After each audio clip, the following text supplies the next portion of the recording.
Diqqat qiling, O'zgidromet agentligi O'zbekistonda 17-maydan 20-may kunigacha kutilayotgan ob-havo prognozlarini e'lon qildi. Barcha fuqarolar tezda xabardor bo'ling.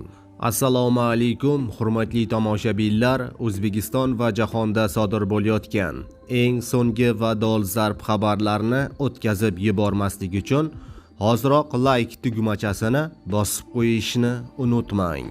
Diqqat qiling, Qoraqalpog'iston Respublikasi va Xorazm viloyatida 17-maydan 19-may kunlarigacha ba'zi joylarda qisqa muddatli yomg'ir yog'ishi momaqaldiroq bo'lishi mumkin. 20-mayda yog'ingarchilik kutilmaydi. G'arbiy shamol yo'nalishini o'zgartirib sharqdan 7-12 metr/sekund tezlikda esadi. Havo harorati kechasi 17-18 may kuni 15-20 daraja, kunduz kunlari 28-33 daraja issiq bo'ladi. Buxoro va Navoiy viloyatida havo o'zgaruvchan bo'ladi. 17-mayda yog'ingarchilik kutilmaydi. 18-20 may kunlari ba'zi joylarda qisqa muddatli yomg'ir yog'ishi momaqaldiroq bo'lishi mumkin.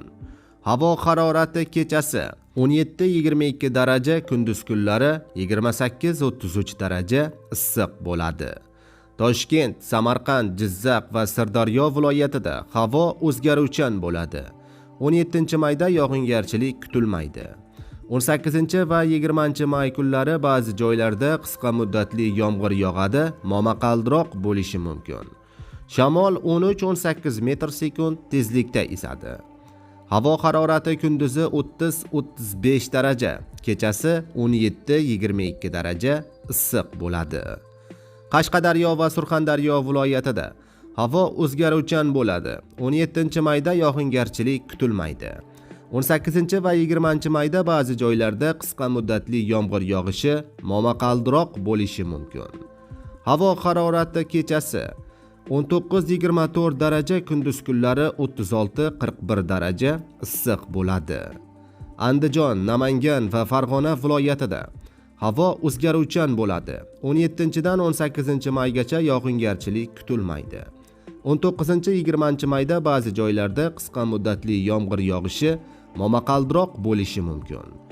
Harorat kechasi 19-20 daraja, kunduz kunlari 30-35 daraja issiq bo'ladi. Respublikaning tog'oldi va tog'li hududlarida havo o'zgaruvchan bo'ladi. Ayrim joylarda qisqa muddatli yomg'ir yog'ishi momaqaldiroq bo'lishi mumkin. Sharqiy shamol yo'nalishini o'zgartirib g'arbdan 7-12 metr/sekund tezlikda esadi. Havo harorati kechasi 10-15 daraja, kunduz kunlari 22-27 daraja issiq bo'ladi, deyiladi xabarda.